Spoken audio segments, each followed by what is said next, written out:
1991년 10월 2일 대한민국 울산에서 태어난 김호중은 강력한 테너 보컬과 감성적인 퍼포먼스 스타일로 사랑받는 클래식과 트로트 크로스오버 가수입니다. 2025년 현재 33세인 그는 울산의 가난한 소년에서 한국과 해외의 수많은 시청자에게 미스터를 통해 사랑받는 스타로 성장하기까지 우여곡절이 많은 긴 여정을 거쳤습니다. 트로트와 밀리언셀러 앨범, 김호중의 인생은 탁월한 재능, 끊임없는 인내, 그가 직면했던 깊은 슬픔, 따뜻한 미소와 강력한 목소리 뒤에 종종 숨겼던 정서적 상처에 대한 이야기입니다. 무대 조명 뒤에는 상실과 스캔들, 엄청난 압박을 겪은 한 남자가 있는데 이러한 것들이 그를 오늘날의 모습으로 만들었습니다. 그는 목소리로 뿐만 아니라 마음으로도 노래하는 예술가입니다. 김호중의 인생에서 가장 큰 슬픔은 개인적 상실과 충격적인 스캔들, 그리고 자신의 실수에 대한 죄책감이 복잡하게 얽힌 것입니다. 그가 겪은 가장 깊은 고통 중 하나는 2008년에 할머니를 잃은 일인데, 당시 그는 겨우 17살이었고 울산에서 반항적인 삶을 살고 있었습니다. 할머니는 그의 가장 가까운 친척일 뿐만 아니라 그의 인생의 궤적을 바꾼 사람이었습니다. 그는 2020년 중앙일보와의 인터뷰에서 청소년 시절에 자주 싸움을 벌이고 학교를 빠졌을 때 자신을 믿어준 유일한 사람이 그녀였다고 말했습니다. 그녀의 죽음으로 그는 잘못된 길을 버리고 음악을 추구하기로 했고, 이를 그녀를 기리는 방식으로 여겼습니다. 그녀가 돌아가셨을 때 저는 제 영혼의 일부를 잃은 것 같았습니다. 그녀에게 감사를 표하지 못한 것을 후회하며 매일 밤 울었습니다.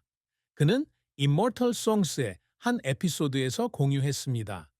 이러한 상실은 개인적인 고통일 뿐만 아니라 어려운 환경과 젊은 시절의 성급함 때문에 그녀의 노년에 그녀와 더 많이 함께할 수 없었다는 후회의 감정이기도 했습니다. 김호중이 가슴속에 품고 있는 또 다른 슬픔은 2024년 5월 서울 강남구에서 음주운전을 하다 도주 사고를 낸 혐의를 받은 악명 높은 스캔들입니다.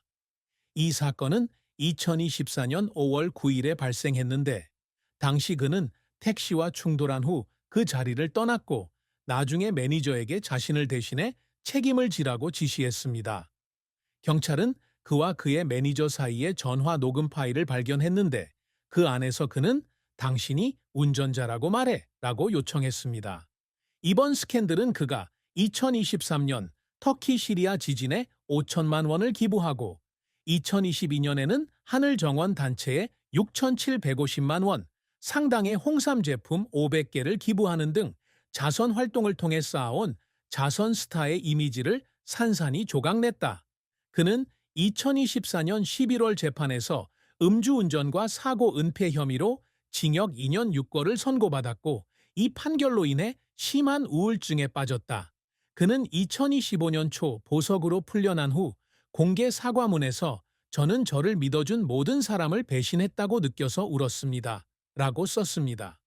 이 슬픔은 한때 그를 트로트 영웅이라고 불렀던 청중의 일부가 거부하면서 더욱 가슴 아팠습니다. 게다가 어린 시절의 힘든 시기도 김호중의 가장 큰 슬픔에 한몫했다. 그는 울산의 가난한 가정에서 태어나 가난하게 자랐으며 어렸을 때 부모님이 이혼했습니다. 그는 노래 레슨 비용을 벌기 위해 편의점과 식당에서 아르바이트를 해야 했지만 그 돈은 주당 한 번 레슨 비용을 충당하기에 충분했습니다. 그는 2016년 페치노 엑스프레스 에피소드에서 배가 고프고 피곤해서 울었지만 음악이 유일한 탈출구였기 때문에 포기할 수 없었다고 말했습니다. 이 슬픔은 상황에 대한 상처일 뿐만 아니라 어린 시절에 어머니를 더 많이 도울 수 없다는 무력감이기도 했으며, 그는 항상 이 책임을 마음속에 품고 있었습니다. 할머니의 죽음부터 2024년 스캔들, 힘든 시기까지 이 모든 요소가 얽혀 김호중의 인생에서 가장 큰 슬픔을 만들어냈고, 그 슬픔은 그가 자신의 존재에 없어서는 안 될 부분으로 간직하고 있었다. 김호중의 경력은 재능, 인내, 그리고 그를 형성한 혹독한 도전에 대한 긴 이야기입니다. 울산의 가난한 소년에서 유명한 클래식과 트로트 크로스오버 가수로 거듭나기까지 그는 빛나는 성공과 고통스러운 실패, 그리고 지쳐서 여러 번 울거나 기쁨과 고통이 뒤섞인 노력을 거치며 감정의 여정을 거쳤습니다. 김호중은 2008년 세종음악 콩쿠르와 수리국립음악 콩쿠르에서 루치아노 파바로티의 곡 네순 도르마로 우승하며 음악 활동을 시작했는데, 이 곡은 그의 음악 여정에서 첫 발자취가 됐다. 그의 재능은 공연 영상이 온라인에서 화제가 되면서 널리 알려졌고, 2009년 SBS 스타킹에 처음 출연하면서 한국의 파바로티라는 별칭을 얻었습니다.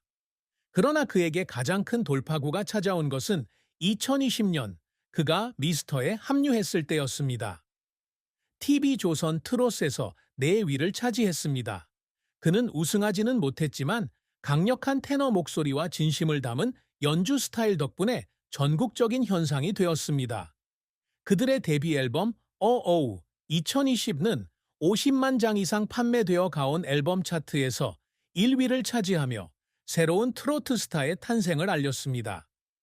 2022년 발매한 앨범 파노라마로 성공은 계속되었고, 이 앨범은 첫 주에 70만 장이 팔려 한국에서 가장 많이 팔린 아티스트 중 한 명이 되었습니다.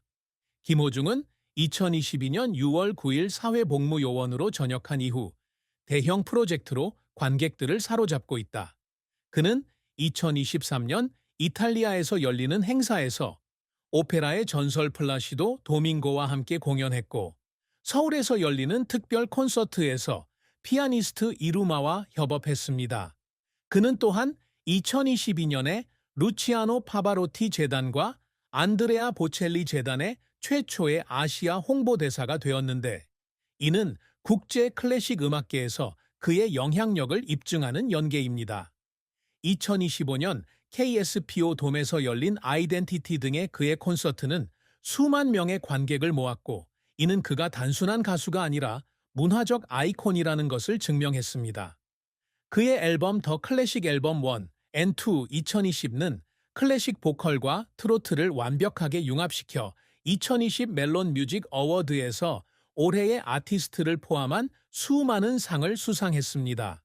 하지만 김호중의 커리어가 항상 장밋빛이었던 것은 아니다. 그의 가장 큰 실패 중 하나는 2024년 교통사고 스캔들이었는데, 이로 인해 1년의 공연을 취소해야 했고 대중의 애정을 일부 잃어야 했습니다. 그는 이전에 한양대학교에서 성악을 전공했으나 학업을 마치지 못했으며 개인적, 재정적 문제로 인해 중퇴했다. 그는 2021년 조선일보와의 인터뷰에서 어머니를 자랑스럽게 만들기 위해 졸업하고 싶었지만 그러지 못했습니다. 라고 말했습니다. 그 실패로 그는 가족에 대한 죄책감을 느꼈고 그 슬픔을 수년간 안고 지냈습니다. 또 다른 실패는 미스터 대회에서 1위를 차지하지 못했을 때였습니다. 높은 기대에도 불구하고 트롯을 했습니다. 이것이 결국 그가 빛나려는 동기가 되었지만 그는 한때 이렇게 고백했습니다. 나는 내가 충분하지 않다고 생각해서 울었습니다. 성공을 이루기 위한 노력은 김호중을 여러 번 울게 만들었다. 미스터를 준비할 때 그는 지칠 때까지 트로트를 연습했고, 각 음표를 완벽하게 하기 위해 목소리가 쉰 때까지 노래를 부르기도 했습니다. 그는 2020년 KBS와의 인터뷰에서 스튜디오에 혼자 앉아 피곤해서 울던 밤도 있었지만 이게 기회라는 걸 알았기 때문에 멈출 수 없었다고 말했다. 2024년 스캔들 이후 그는 수개월 동안 사과문을 다시 쓰고 컴백을 준비하면서 청중이 자신을 용서하지 않을까봐 죄책감과 두려움에 울부짖었다. 그는 아이덴티티 콘서트에서 모든 것을 잃을지도 모른다는 생각에 울었지만 아직도 나를 기다리고 있는 사람들을 위해 일어서야 했다고 말했다. 그 눈물은 고통의 표현일 뿐만 아니라 그의 열정과 회복력에 대한 증거이기도 했습니다.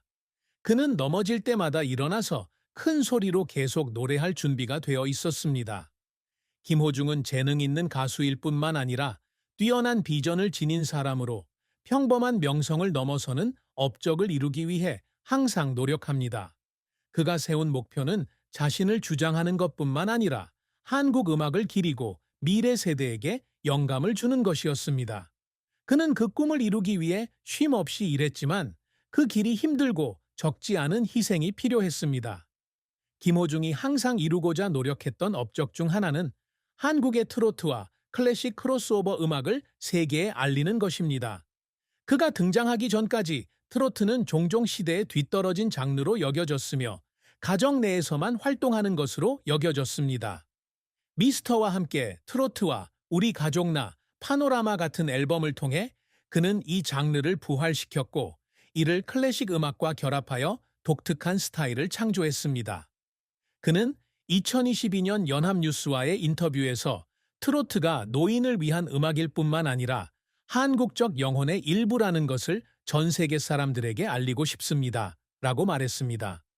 플라시도 도밍고와 함께 공연하고 파바로티 재단의 홍보대사로 초대받은 것은 한국 음악을 국제 무대에서 끌어올리려는 그의 노력의 증거입니다. 2023년 일본과 미국에서 열린 그의 콘서트도 트로트를 전 세계 청중에게 알리는 데 도움이 되었습니다. 그가 항상 목표로 삼았던 또 다른 업적은 음악계에서 지속 가능한 유산을 구축하는 것이었습니다. 그는 성공적인 가수로만 기억되는 것이 아니라 청중이 트로트와 클래식을 인식하는 방식을 바꾼 아티스트로 기억되기를 원합니다.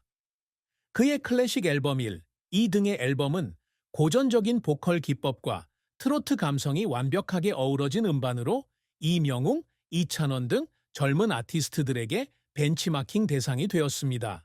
그는 2023년 부산에서 열린 콘서트에서 아이들이 나를 보고 명예뿐만 아니라 음악에 대한 사랑으로 가수가 되는 꿈을 꾸기를 바랍니다. 라고 말했습니다. 트로트 영웅이라는 그의 타이틀과 그가 판매한 수백만 장의 앨범은 그의 유산에 대한 증거이며 그 유산은 그의 업적뿐만 아니라 그가 제공한 영감에도 있습니다. 김호중은 또한 자신과 같이 어려운 환경,